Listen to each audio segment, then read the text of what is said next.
ಅವ್ರು ಗಳಿಸ್ಕೋಬಹುದು. ಅದು ಯಾರು ತಡಕ್ಕೂ ಆಗಲ್ಲ, ದೋಚಕ್ಕೂ ಆಗಲ್ಲ, ಮತ್ತೇನು ಮಾಡೋಕ್ಕಾಗಲ್ಲ. ಆದರೆ ನೀವು ಎಷ್ಟೇ ಹಣ ಆಸ್ತಿ ಅಂತಸ್ತು ಸಂಪಾದನೆ ಮಾಡಿ ಯಾವ್ದು ಬೇಕಾದ್ರೂ ಹೋಗ್ಬೇಕು, ಯಾವ್ದು ಬೇಕಾದ್ರೂ ತಿಳ್ಬಾರ್ದು. ಬಟ್ ಈ ವಿದ್ಯೆನ ಎಲ್ಲ ಟೈಮು ಬರೋಲ್ಲ.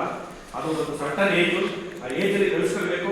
ಆದಷ್ಟು ನೀವು ಗಳಿಸ್ಕೊಂಡಿದ್ರ ನಿಮಗೆ ಗುರುಗಳು ಓದಿರ್ಬೋದು, ನಮ್ಮ ಸ್ಟಾಫ್ ಆಗಿರ್ಬೋದು, ಬೇರೆ ರೀತಿಯಲ್ಲಿ ಮಾತಾಡಿರ್ಬೋದು, ನಿಮಗೂ ಬೇಜಾರಾಗಿರ್ಬೋದು, ನಮಗೂ ಕೂಡ ಬೇಜಾರಾಗಿರ್ಬೋದು.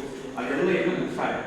ಇನ್ನು ಮುಂದೆ ಎಲ್ಲರೂ ಫ್ರೆಂಡ್ಸ್ ತರ ಮುಂದೆ ನೀವು ಒಳ್ಳೆ ಜಾಬ್ನ ಹುಡುಕೊಳ್ಳೋದು ಕಲೀರಿ, ಒಳ್ಳೆ ಭವಿಷ್ಯವನ್ನು ಕಾಪಾಡ್ಕೊಳ್ಳಿ, ಒಳ್ಳೆ ಕಡೆ ಸೆಟ್ಲ್ ಆಗಿ ಚೆನ್ನಾಗಿರಿ. ದೇವರು ನಿಮಗೆ ಒಳ್ಳೇದು ಮಾಡಲಿ. ಇನ್ನು ಮುಂದೆ ಹೋಗಬೇಕಾದ್ರೆ ಎಲ್ಲ ಕಡೆ ಒಳ್ಳೇದನ್ನ ಆರಿಸಲಿ ಅಂತ ಹೇಳಿ ನಾನು ಇಷ್ಟು ಮಾತಾಡಿ ಇಷ್ಟು ಮಾತಾಡೋಕ್ಕೆ ಅವಕಾಶ ಕೊಟ್ಟಂತ ನಿಮ್ಮೆಲ್ಲರಿಗೂ ಕೂಡ ನಾನು ವಂದಿಸಿ ನನ್ನ ಮಾತನ್ನು